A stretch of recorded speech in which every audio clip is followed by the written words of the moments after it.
So would you say it's been a good year overall for Duco Events? Been a very good year.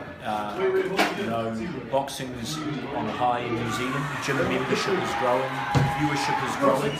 There's lots of new talent coming through. Joseph Parker's entering the world top 10, so couldn't be happier.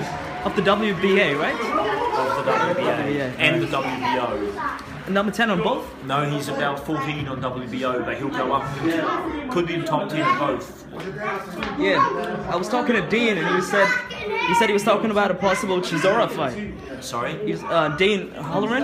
Yeah. He said he was hinting at Derek Chisora.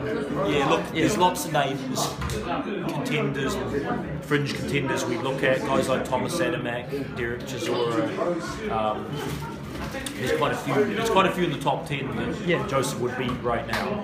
Because we read reports that he sparred Bermain Stavern and he did fairly well against him. Yes, he sparred Bermain Stavern and did well. Yeah, that sort of confidence must just be amazing to know that he has that sort of skill to keep up with these elite fighters, right? Yeah, I mean, absolutely. he's going to be fighting Deontay Wilder next. Yeah, well, personally I think Joseph has faster hands than any of those guys.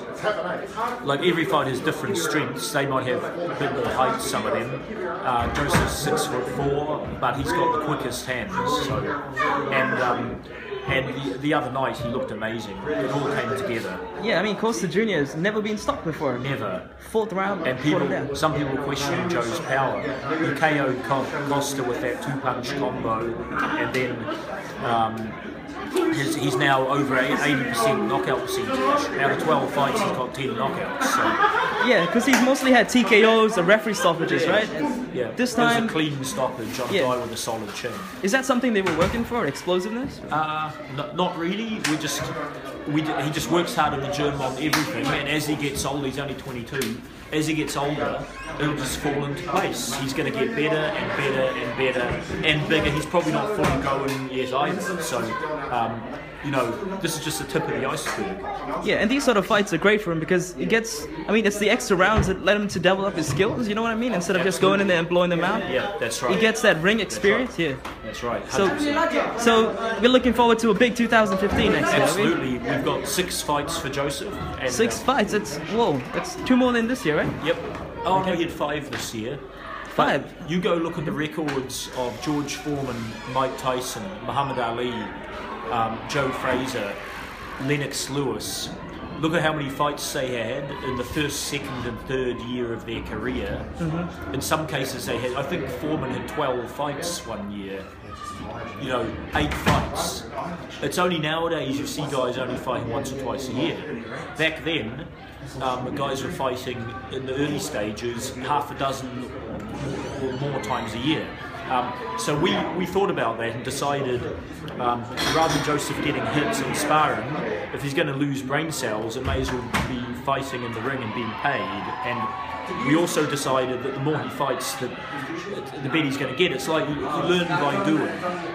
You're going to learn more in a fight than you will in the gym. So solution to peak fitness, to learn quicker, and to get a momentum going was to fight often, and I think we showed that that's the way to go, because he has been on a roll, and in the last fight it was the best he's ever looked. Yes, definitely. I mean, so he has to learn under the spotlight, basically, right? Yes. He has to learn on exactly. On a stage. Yeah. And what got me thinking about that was the first fight this year against Nascimento in Germany. Joe was coming off a 6-month layoff, right? Because of the cut, right? That's right. So the nasty gash. Yeah. And against Nascimento, he looked a bit dust out of sorts a bit. He won the fight, but he took the eardrum blow, got wobbled a bit. Yeah. After the fight, I said to Joseph, "So what was that all about? A bit rusty?" He goes, "Yeah, a bit rusty." I said, "But you guys did 120 rounds of sparring."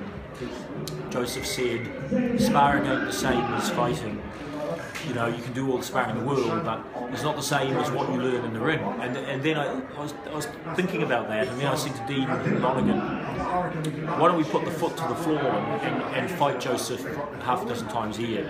And Dean agreed, and then we researched some of the greats, and we saw that they're fighting often. And we had to talk to Kevin, and Kevin jumped on board, and so that's our plan, is to accelerates. Oh, it's going to be an intense year. So, any major undercards possibly you would be fighting on? Another Klitschko undercard at all? Anything is possible. Yeah. Like, we're opportunistic. Opportunities come up, we'll take them. But we're also quite comfortable to hold the shows all in New Zealand and bring big name opponents down here. Either way, it'll be big name opponents and stepping it up each and every fight. There's a lot of hype around him, and everyone seems to know who Joseph Parker is.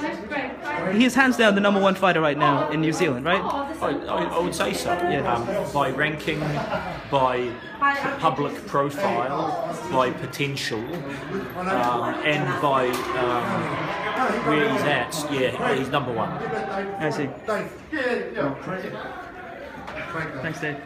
All right, mate, all good? 1, 2, cheese.